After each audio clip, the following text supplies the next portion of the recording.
Nothing will prepare you for the horror of these butchers of the damned. Nothing will protect you from the terror of the Blood Eaters. See Blood Eaters, rated R.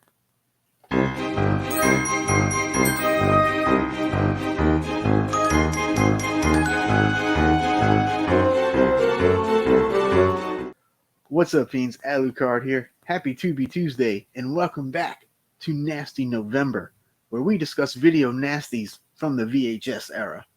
Today, we're biting into the 1980 flick called Toxic Zombies, also known as Blood Eaters, Forest of Fear, Butchers of the Damned, and Crying Fields. Directed, written, produced, edited, and starring Charles McCrann, with bit parts by John Amplis from Martin and Knight Riders, and Judy Brown from The Big Dollhouse and Women in Cages. Some DPP stats for you, aka Video Nasty Stats. It was released in the UK on VHS in November of 1982 by Monty Video. It was added to the DPP list on November 28th, 1983, so you had about a year window where it was available. I honestly have no clue why this was put on the DPP list, because it's fairly mild. In the US, it was first released in 1984 on the hard-to-find Videatrix label, and later reissued in 87 by Queasy Art and Adam Video.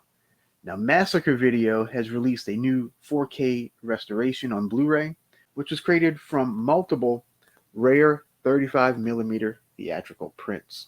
So we start off with two hunters coming into the woods while this blonde lady bathes in the middle of the woods using a bucket. The hunters spot her and shoot her, and they're like, "Oh, it's a woman." Then they get killed by two hippies that show up. One of them gets strangled and the other one gets stabbed. Come to find out that the hunters were federal agents looking to take out some pot farmers in the woods. These hippies, of course, were part of the pot farmer group. Now, the authorities unleashed a new herbicide called Dromax to destroy the marijuana plants. Most of the pot farmers are in the field when the Dromax gets sprayed onto them. So they start turning into zombie-like savages and start killing anyone they come across. Here we are greeted with cheap, cheesy effects, mostly in aftermath scenarios. You usually see the aftermath.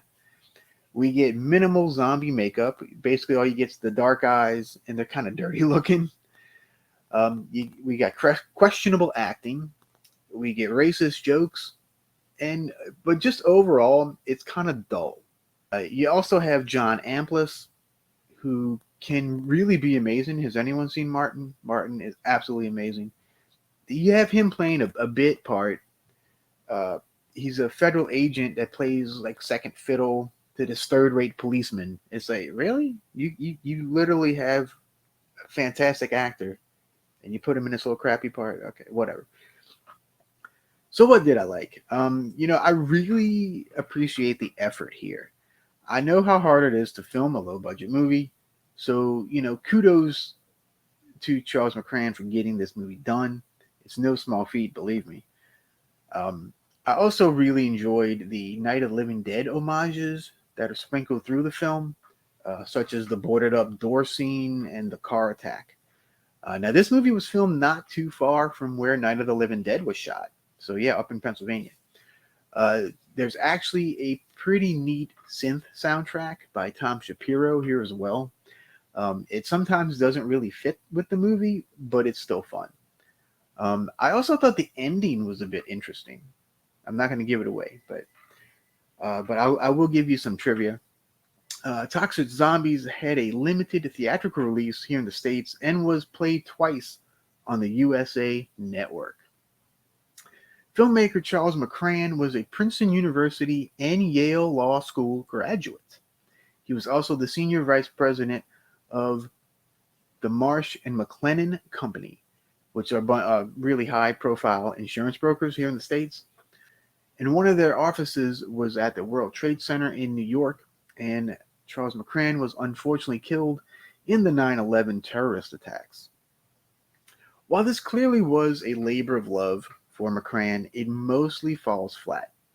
It does bring up some interesting subjects like the environmental pollution by authorities, which was actually based on true events, believe it or not, in Mexico.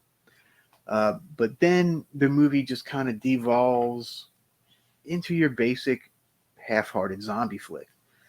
I'm going to give Toxic Zombies a 2.25 bats out of 5. I'd say this is pretty much for video nasty completists or like mega zombie fans. So I hope you enjoyed Nasty November, and if you did, I have some good news for you. I plan on covering more video nasties even outside of November. It probably won't be every week, but I do plan on doing many more in the near future, including a live stream with guests talking about the video nasties. So until next time, stay away from that Dromax and stay spooky. Peace.